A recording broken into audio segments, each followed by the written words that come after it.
Bienvenidos, bienvenidas al seminario de hoy. Hubo unos problemitas de conexión al principio, por eso empezamos un ratín más tarde. Espero que no se hayan desalentado, porque tenemos una invitada especial hoy, como todos los primeros lunes de cada mes, que tenemos un estudiante de doctorado, una de las más jóvenes plantólogas de la red, y hoy tenemos a la licenciada Paula Vicino. ¿Vicino o Vicino? ¿Cómo lo decís? De cualquiera de las dos maneras, en italiano es vicino, pero acá hablamos en español, así que puede ser vicino. Es Vicino. Ok, la licenciada Paula Vicino. Paula es licenciada en biotecnología por la Universidad Nacional de Rosario. Al terminar su licenciatura, comenzó un doctorado bajo la dirección de la doctora Anabela Lodeiro y la codirección del doctor Néstor Carrillo, y durante su tesis trabajó en la generación de plantas resistentes a estreses abióticos. Ella nos va a poder decir mucho más sobre esto de lo que les puedo hablar yo, entonces no voy a interrumpir más. Paula, cuando quieras compartir la Dale. presentación y empezar, Avísenme si lo ven bien. dale. Recuerden, por favor, mantener los micrófonos apagados, así no interrumpimos la presentación, ¿sí?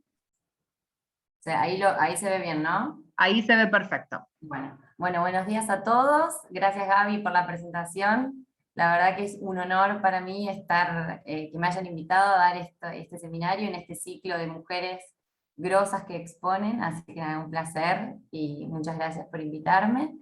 Como dijo Gaby, estoy haciendo mi doctorado en el IBR, bajo la dirección de la doctora Anabela Lodeiro y la codirección del doctor Néstor Carrillo, y lo que les voy a contar hoy es gran parte de lo que fue mi tesis, de lo que es mi tesis, que es acerca de la generación de plantas tolerantes a estrés abiótico por modulación del estado redox de cloroplastos. Bueno, las plantas viven en ambientes en los cuales la intensidad de la luz, la temperatura y la disponibilidad de nutrientes puede fluctuar ampliamente en cortos periodos de tiempo. Entonces, en condiciones medioambientales adversas, la cadena electrónica sufre una sobrereducción, lo que culmina con una producción de especies reactivas del oxígeno, principalmente de superóxido a nivel del fotosistema 1 y de oxígeno singlete a nivel del fotosistema 2.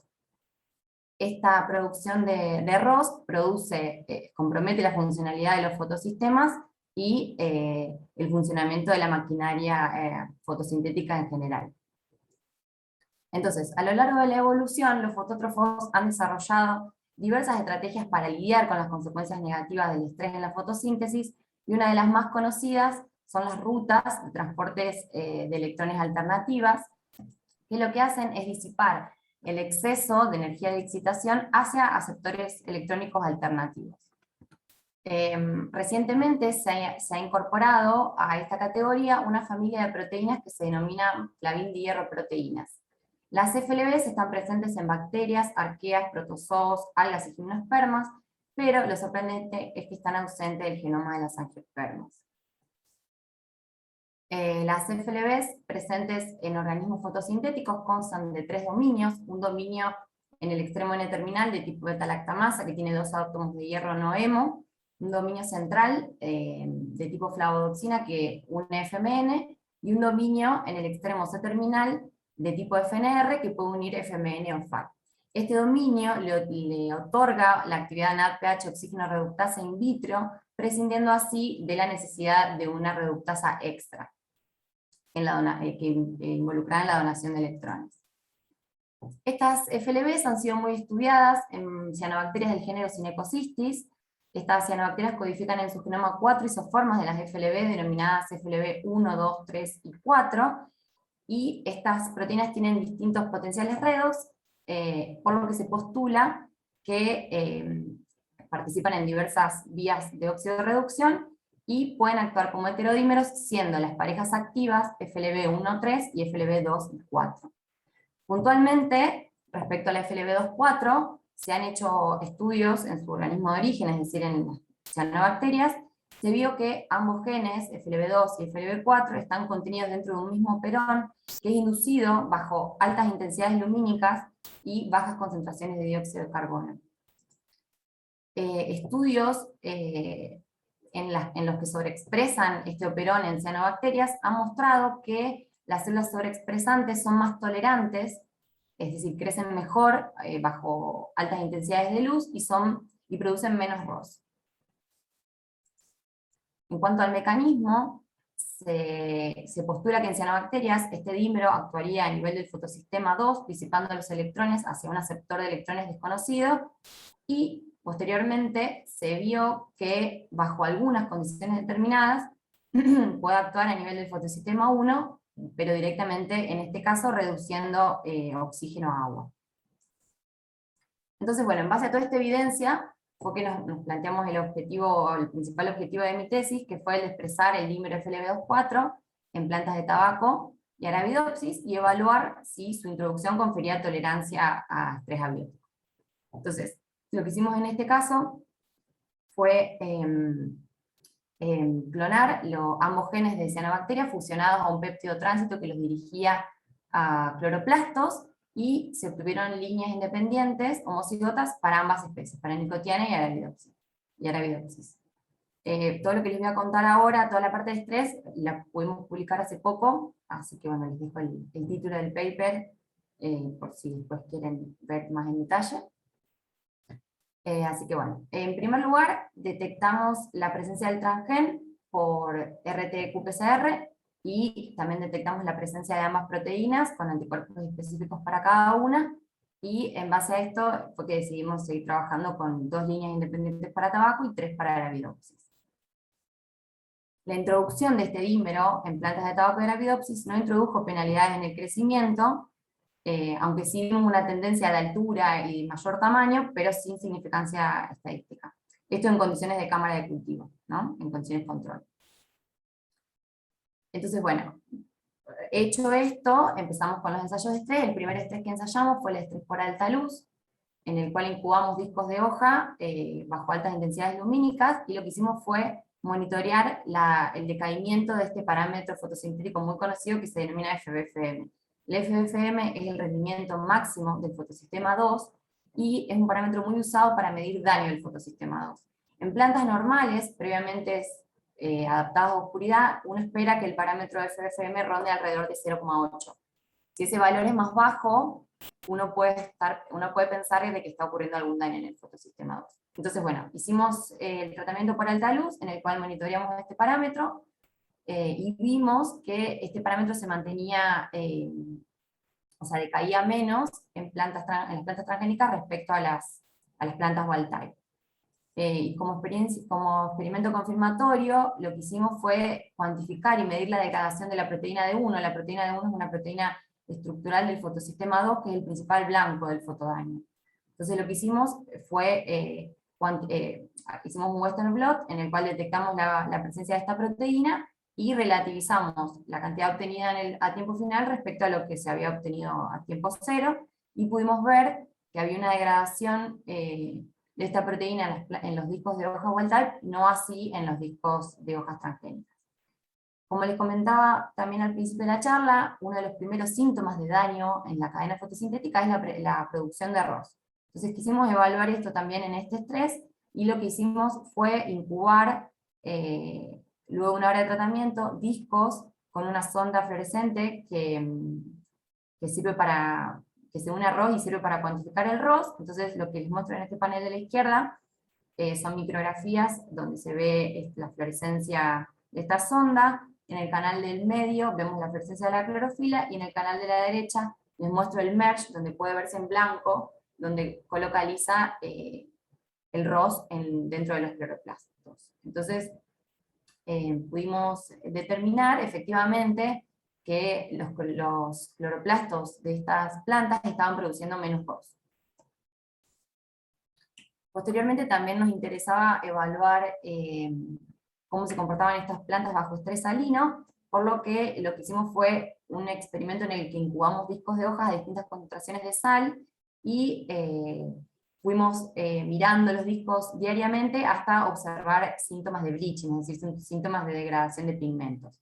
Una vez que vimos esos síntomas, cortamos el tratamiento y realizamos la cuantificación de los pigmentos de clorofila total y de carotenoides, y como ya se puede ver en la figura, vimos que efectivamente los discos wild type estaban presentando una degradación en el contenido de clorofila total y también una degradación de los carotenoides. También evaluamos el estrés salino en plántulas de tabaco, por lo que crecimos plántulas a distintas concentraciones de sal, y evaluamos el crecimiento de raíces a lo largo de los días. Lo que observamos es que a concentraciones moderadas o sea, las raíces crecen más para el caso de las transgénicas respecto a las plantas wild type. También realizamos un ensayo de estrés oxidativo con metilbiológeno, con el herbicida metilbiológeno, que sabemos que el metilbiológeno causa ROS a nivel del fotosistema 1, y lo que hicimos en este caso fue incubar también discos de hojas en iluminación, y evaluamos a lo largo del tiempo la pérdida de electrolitos. Lo que se puede ver, esto se realizó en ambas especies, en tabaco y en Arabidopsis, y lo que pudimos observar fue que la lisis celular era mayor para el caso de las wild type, y estaba más conservada las membranas en el caso de las transgénicas para todos los casos, para ambas especies. Bueno, y por último, hicimos un ensayo de estrés por sequía. En esta figura les muestro un diagrama de lo que fue el régimen de riego y sequía. Lo que hicimos fue crecer plantas en condiciones de cámara de cultivo, en condiciones normales, las intentamos mantener a una capacidad de campo alrededor del 70%. La capacidad de campo refiere a la capacidad de agua que puede contener un suelo luego de haber sido regado y de estar saturado. Entonces una capacidad de campo del 60% es una concentración hidratada normal. Entonces, bueno, eventualmente las dejamos de regar y esperamos a que las plantas lleguen a una capacidad de campo del 30%. Esto recién lo lograron entre los 12 y 14 días, a los 13 días. Y en este punto hicimos dos cosas. Medimos parámetros fotosintéticos antes de regar, lo que en la figura que viene van a ver que es parámetros fotosintéticos de sequía, y a las 6 horas de regar medimos de vuelta los parámetros fotosintéticos que denominamos parámetros fotosintéticos de recuperación. Entonces acá les muestro 3 parámetros fotosintéticos típicos que evaluamos, y como les comentaba, los medimos al principio, en sequía, y luego a las 6 horas de regar. No me voy a detener mucho ahora en esto porque después lo voy a volver a nombrar, pero brevemente, de vuelta, el FBFM, en este caso el FBFM se llama FBFM', porque es un parámetro que se midió en plantas que no fueron adaptadas a oscuridad, o sea, que estaban creciendo en luz. Entonces en ese caso el parámetro es un poco menor, pero igualmente es útil. El rendimiento cuántico del fotosistema 2, que es el fiel fotosistema 2, y lo que mide es básicamente la cantidad de electrones que pasan a través del fotosistema 2, y el NPQ o Non-Photochemical Quenching, que es un proceso disipativo, que lo que hace es disipar el exceso de energía electrónica por procesos no fotoquímicos en forma de calor. Entonces, lo que vimos en este tratamiento fue que las plantas transgénicas mostraron mejor performance en todos los casos, en todos los parámetros medidos, y en la recuperación se recuperan todas, pero las plantas wild type no llegan a alcanzar el parámetro, al parámetro obtenido por las plantas transgénicas. Este régimen de riego y exposición a sequía fue repetido 2 veces más hasta que las plantas florecieron, y fue ahí que lo que hicimos fue proceder a la cosecha, porque queríamos evaluar, hacer una caracterización fenotípica y evaluar, hacer un análisis de la biomasa obtenida. Entonces pudimos observar que las plantas transgénicas acumulaban más biomasa al momento de la cosecha que las plantas wild type.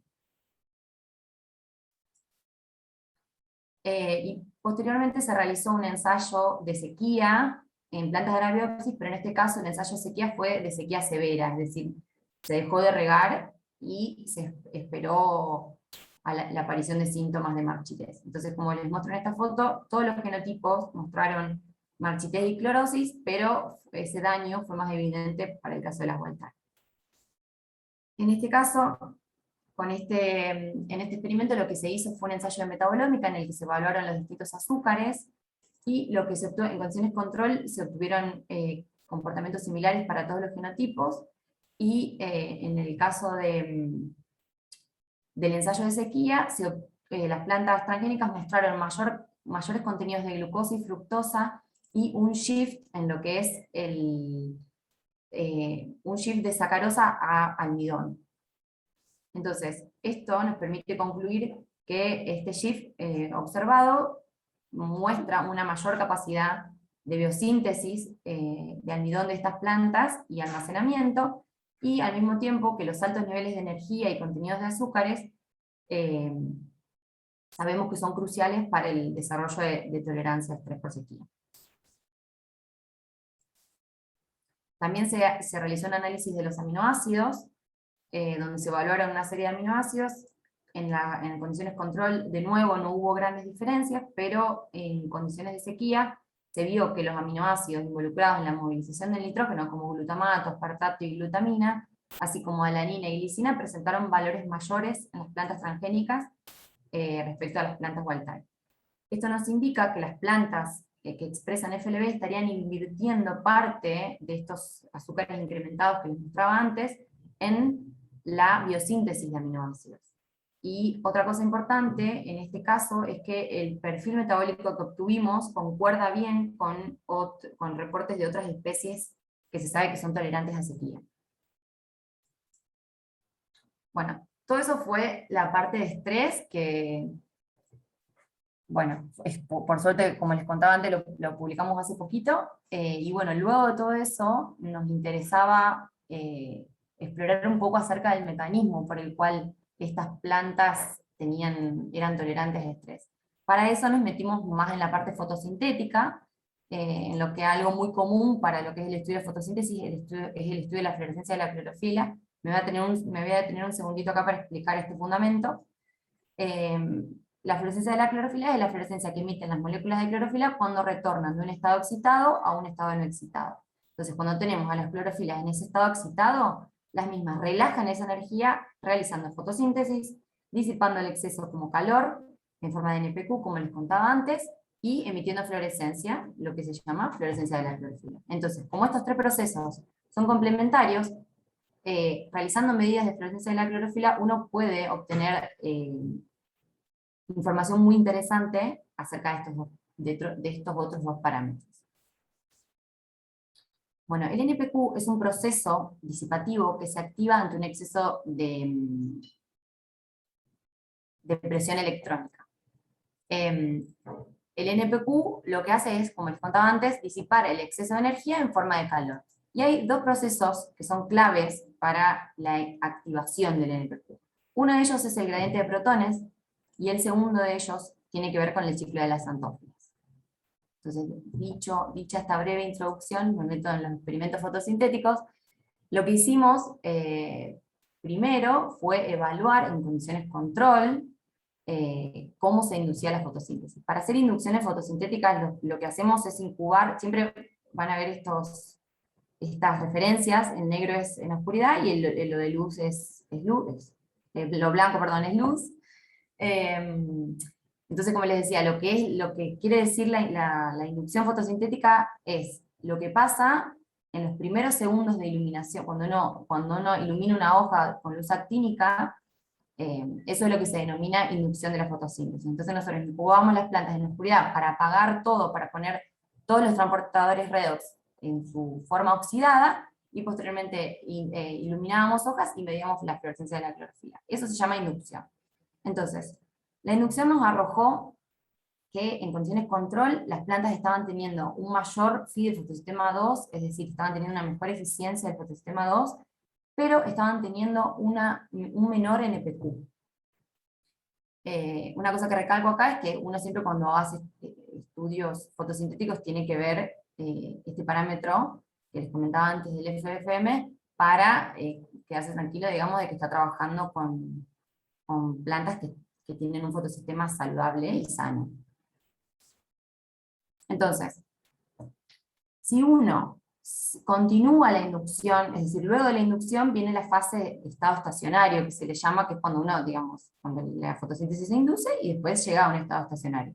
Entonces, si uno continúa iluminando por unos minutos más, y luego, si uno continúa iluminando, puede obtener datos de la fase estacionaria, y si después apaga la luz, lo que obtiene, o lo que puede evaluar y observar, es cómo se relaja el NPQ, que yo induje antes cuando prendí la luz.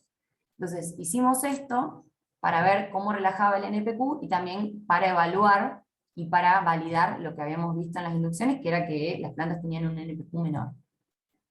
Entonces, a raíz de esta relajación del NPQ, hay muchas fórmulas que sirven para desglosar ese NPQ y ver de dónde viene cada componente.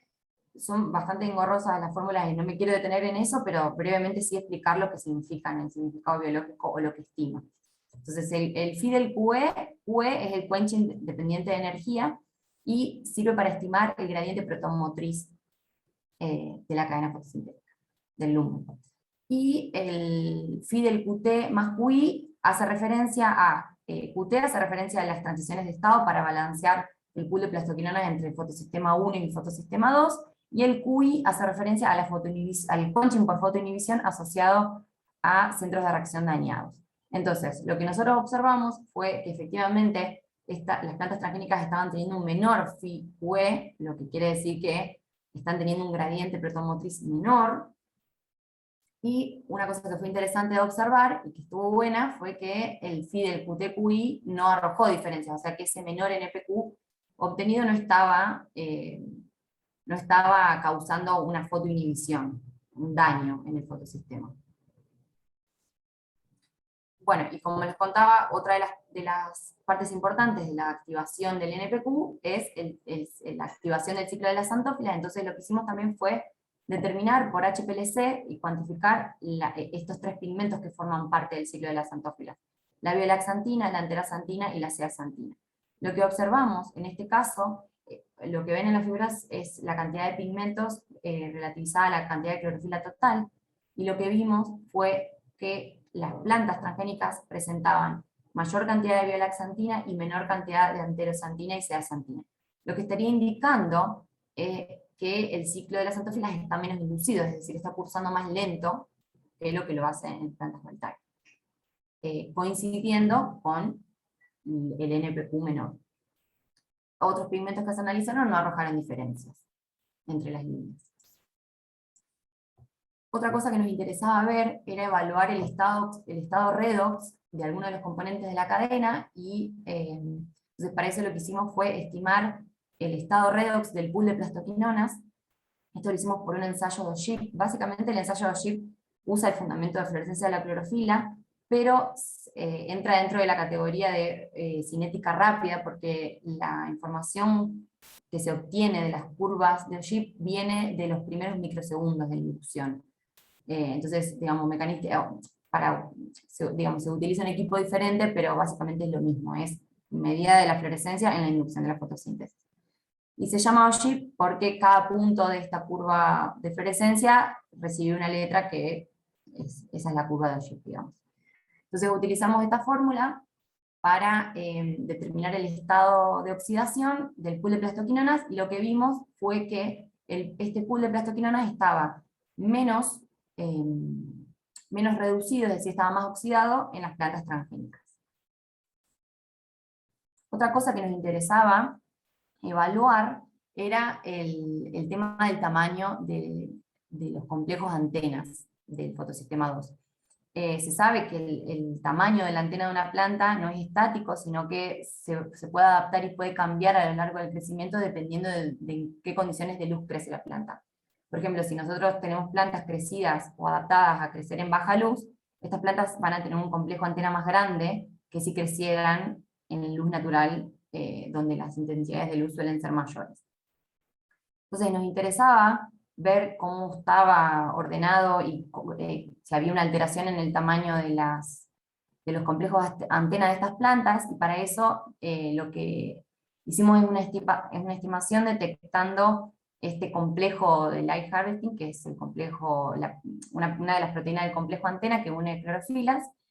Lo hicimos por SS-Page en geles de tricina, para poder revelar mejor las diferencias de estos tamaños, y utilizamos para normalizar esta proteína OS33, que es la proteína del complejo de evolución de oxígeno, de water splitting, que se sabe que tiene una relación estequiométrica lineal con el core del fotosistema 2. Entonces normalizamos la cantidad obtenida a esta proteína y pudimos ver que crecidas en condiciones de luz similar, las plantas de FLB estaban teniendo un tamaño mayor de antena.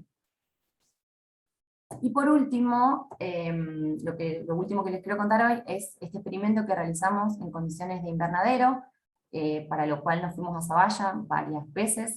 Les estoy mostrando los resultados de la primavera del año pasado, pero bueno, este experimento se repitió varias veces y en varias estaciones del año. La gente del laboratorio de fisiología vegetal de Zavalla nos dio el espacio, así que gracias por eso.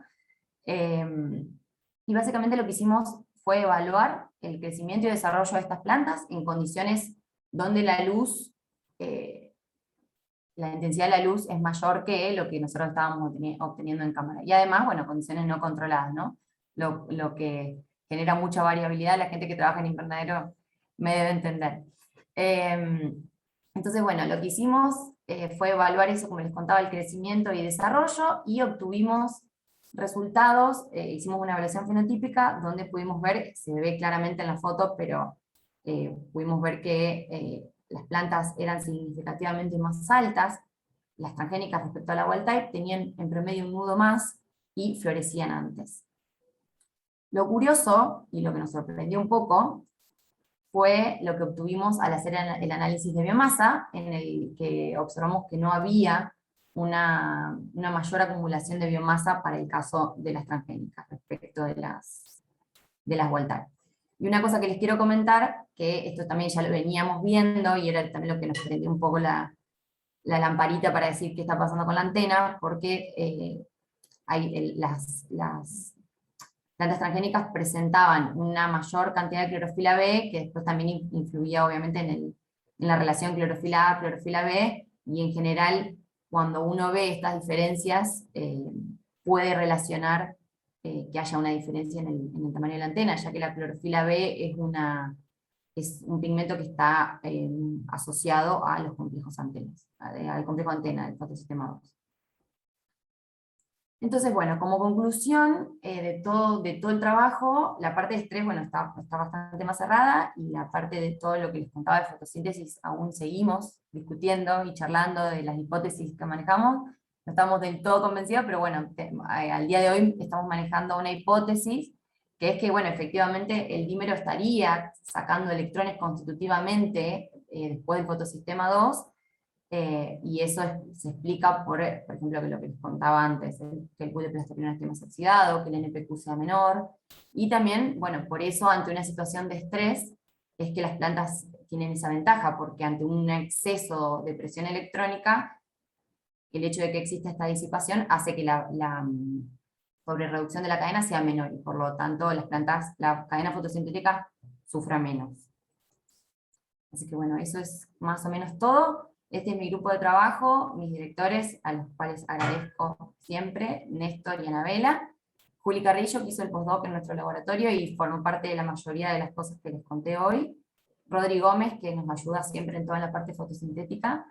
Y bueno, la gente de Gatersleben en Alemania, que hizo la parte de estrés en Arabidopsis. Bueno, muchas gracias a todos por escuchar.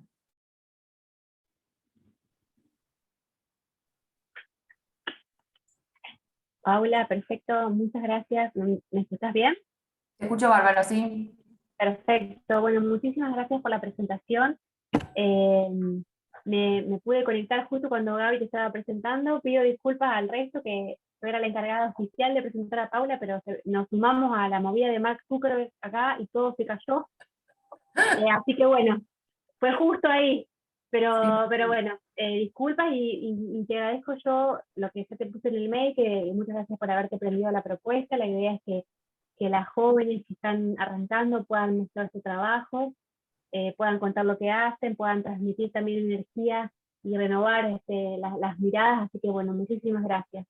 No, a Muy, ustedes por invitarme. muy clara la presentación. Vamos a tener un espacio abierto para preguntas. No sé si alguien quiere arrancar con alguna pregunta que quiera escribir en el chat o quiera directamente abrir su micrófono y hacerle alguna pregunta a Paula. ¿Yo dejo de compartir, Eli, o no? Dale, sí, deja de compartir cualquier cosa. Si después surge alguna pregunta que tiene que ir conectada Dale. con algo que quieras mostrar, volvés a compartir, pero así por ahí nos vemos un poco más todos y todas. Y si alguno quiere arrancar con alguna pregunta, yo puedo empezar porque tengo algunas anotadas acá.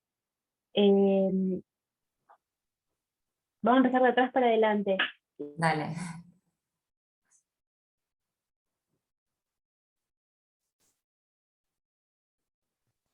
Me parece se frizó de vuelta, ¿no? ¿Sí? Ay, Eli, te perdimos. ¿Alguien tiene alguna pregunta para hacerle a Paula mientras tanto? No sé si aparecen en el chat. ¿Te puedo hacer una pregunta rápido? Obvio. ¿Cómo ves el proceso de transferir estos resultados que vos obtuviste a cultivos de importancia en el país? Digamos, ¿qué tan difícil es el proceso de pasar esto? Porque vos tenés resultados en 2 especies, en Arabidopsis y en Nicotiana, que ambas son especies modelo. ¿Qué necesitas hacer para transferir estos resultados Sí, a...? bueno, el otro día, no me sale el nombre, Jessica Reinelli. Sí, Bueno, ella es como que siempre habla de eso, yo cada vez que la escucho, como decís vos, yo hablé de lo que hice que fue en 2 especies modelo, pero obviamente que se puede hacer y siempre cuando uno traslada toda la tecnología de una especie modelo a una especie de interés agronómico, primero no es tan sencillo, justamente estas especies son modelo porque son fáciles de transformar, fáciles de crecer.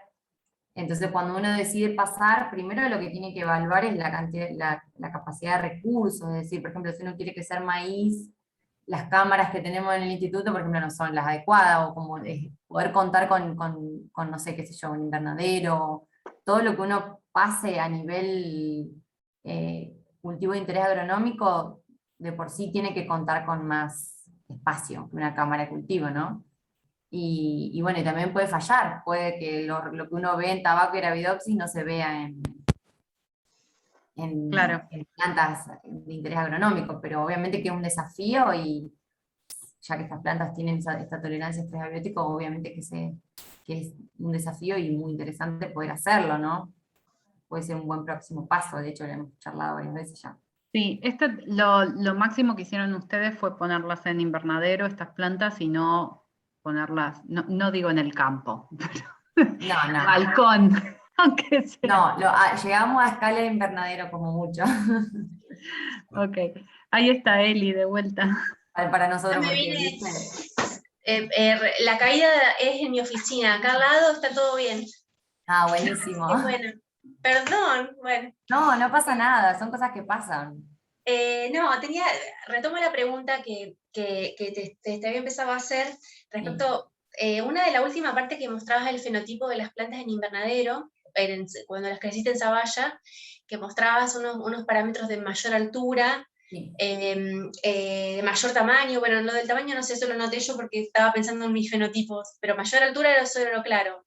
Mayor altura, perdón, sí, termina, decime. No, y con igual biomasa, cuando fueron a ver la biomasa tenían la misma biomasa, y ¿pensaron algo de cómo explicar eso, más que se llenan de agua, o mayor, una vacuola más grande, o... Un montón de cosas pensamos. La verdad que nosotros esperábamos que haya más biomasa. Fue sorprendente encontrar que no, pero también en ese momento fue que empezamos a pensar, o sea, dejamos de verlo con ojos de aplicación biotecnológica y lo empezamos a intentar entender a nivel del mecanismo. Entonces, digamos, empezamos a ver los otros resultados que estábamos obteniendo. Nosotros estábamos obteniendo un NPQ menor, estábamos obteniendo un resultado de una antena mayor, entonces todo eso condice con, por ejemplo, un fenotipo de plantas que crecen adaptadas a baja luz. Entonces decimos, bueno, capaz que estas plantas son más altas, no porque, bueno, hicimos experimentos de fijación de carbono con el LICOR también, no lo puse porque aún seguimos discutiendo de esos resultados, porque no vieron algunas cosas raras, y bueno, fue un equipo prestado por Raquel Chan, así que no lo podemos usar todo el tiempo, pero no podemos asegurar que estén fijando más carbono. Entonces, al no poder estar asegurando eso, nos empezamos a preguntar un poco más el tema del mecanismo, es decir, las plantas que crecen adaptadas a baja luz estiran el tallo para llegar a la luz. Entonces, ¿por qué no pensar que pueden estar teniendo este fenotipo de crecimiento de más alta por eso, no porque fijan más? Claro, por ahí se me ocurre que podrían llegar a revelar el fenotipo en un crecimiento, si tienen esa característica, en un crecimiento en alta intensidad de campo sería, digamos, cuando vos pones a competir una planta con otra, que tenga la capacidad de repente de estirarse para buscar más luz, y por ahí la penalidad de crecimiento es menor. Estoy pensando desde el punto de vista biotecnológico, no desde el punto de vista mecanístico. Sí. O por ahí si pueden aprovechar más la luz que reciben, bueno, el tema de crecer más plantas por áreas de siembra o algo por el estilo. Claro. Bueno, eso es interesante, porque si estas plantas tienen esa ventaja en cuanto a que se estiran más que el resto, bueno, puede llegar a ser una ventaja.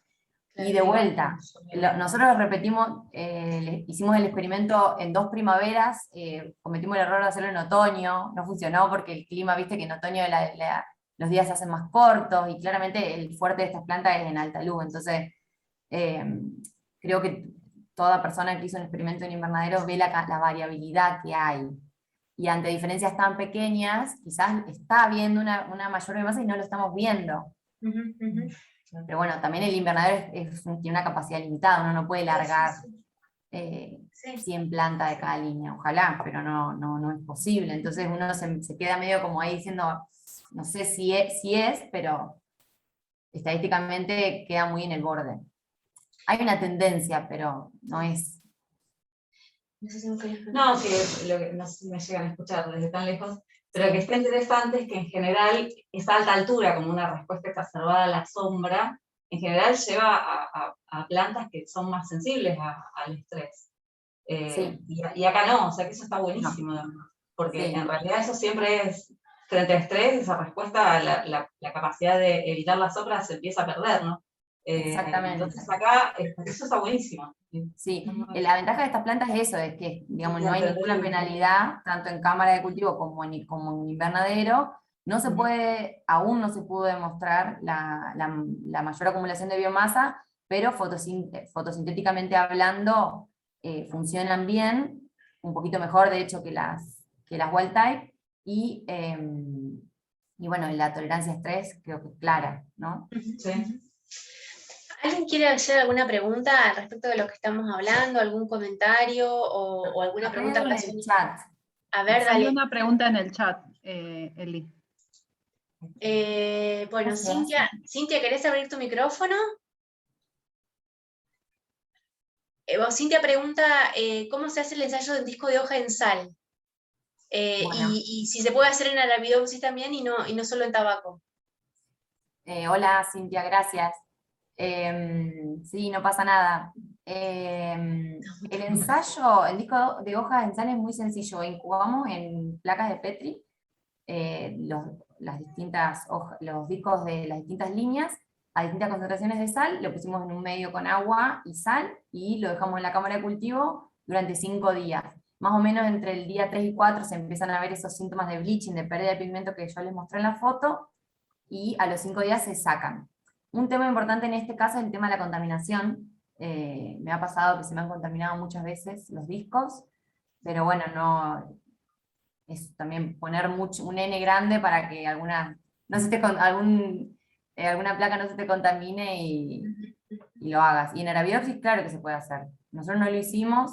Toda la parte de Arabidopsis lo hicimos en colaboración con este laboratorio de Alemania. Nosotros nos abocamos más a la parte de tabaco, pero sí, obvio se podría hacer en Arabidopsis. Habría que cortar un disco más chiquito, porque viste que la hoja es más chiquita, pero Pero sí, Sí. seguro que se puede hacer. Lo que hicimos en Arabidopsis fue raíz. No muestro, ahí no puse la figura, pero en el paper está.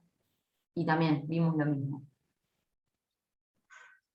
Sí, volviendo a la raíz, el tema de ese fenotipo diferencial entre 75 o 100, que a veces Sí. eso también me llevó a reflexionar, que a veces uno prueba o quiere probar un estrés y le quiere poner todo el máximo estrés posible, y por ahí la diferencia se revela en condiciones intermedias, ¿no? Que era lo que Sí. vieron ustedes en las raíces. Sí, sí, y también con el tema de la raíz hay todo un tema, y lo que es raíz y sal, porque también las raíces toman, qué sé yo, lo probamos también a concentraciones mayores de sal, y no hay una inhibición del crecimiento en todas las líneas. Claro. Así que sí, hay que buscar también el punto en el que se ve. ¿Alguien tiene alguna otra pregunta para hacerle a Paula? Las medidas de los pigmentos fotosintéticos, biosantina y zeosantina, y ¿eso lo hicieron en Rosario? ¿Tienen estándares para hacer esos pigmentos? No, eso Ah, fue, yo entusiasmada. yo hoy no lo conté, pero hay una parte de mi tesis que la fui a hacer a Düsseldorf, en Alemania, Ajá. y ahí en el laboratorio donde yo trabajaba tenían repuesto a punto la determinación de pigmentos, entonces ahí, Néstor, muy bien, Pau. Hola Tenían, Néstor, un gusto, gracias por estar acá, Néstor. Perdón. lo tenían repuesto a punto, así que aproveché, yo fui a Düsseldorf a hacer otra, o sea, algo relacionado a la tesis, pero no con las FLB, entonces aproveché que estaba todo puesto a punto y le digo, che, puedo poner acá, puedo hacer este análisis, así que me dejaron, pero sí, no lo tenemos acá. No, Nada, súper bien eso, súper sí, bien. estuvo bueno. Bien, ¿alguno tiene alguna otra pregunta? Yo tengo otras, pero después leo el paper y te escribo, porque si no ya voy a Dale, copar todo. dale. Bien. Bueno, si alguno se quedó con alguna duda o va a ir al paper que nos comentó Paula y tiene dudas, nos puede contactar a nosotros o le puede escribir a ella, porque Sí. creo que los datos quedaron en la... Voy a sí, ahí. poner mi El mail. correo. Sí, Perfecto, lo estoy perfecto, escribiendo. buenísimo. Bien. Ahí está, ahí va mi mail. Bárbaro.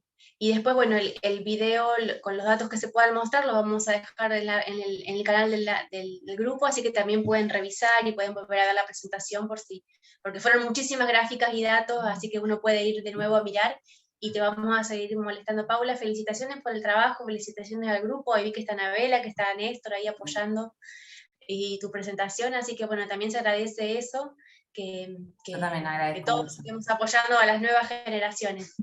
Y gracias a todos por conectarse, por estar, por seguir ahí apuntalando los seminarios, y ahora nos vemos en 15 días. Gaby, no sé si vos querés decir algo o que te... No, quería recordar eso de que la semana que viene es feriado y no tenemos seminario, pero en 2 semanas tenemos el seminario de la doctora Dana Martínez de la Universidad Nacional de La Plata. Así que los esperamos.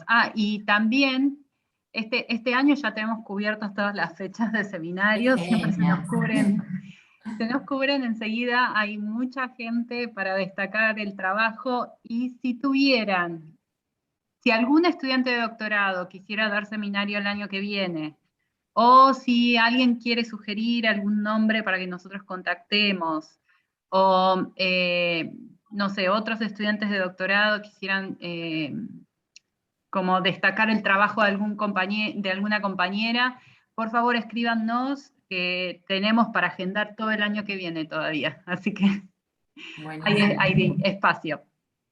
Genial. Gracias, chicas. La verdad que es re importante esto del networking, con toda esta gente, todas estas mujeres que trabajan en plantas, así que nada, yo estoy re agradecida porque me hayan invitado, y a seguir por más, que está buenísimo lo que hacen.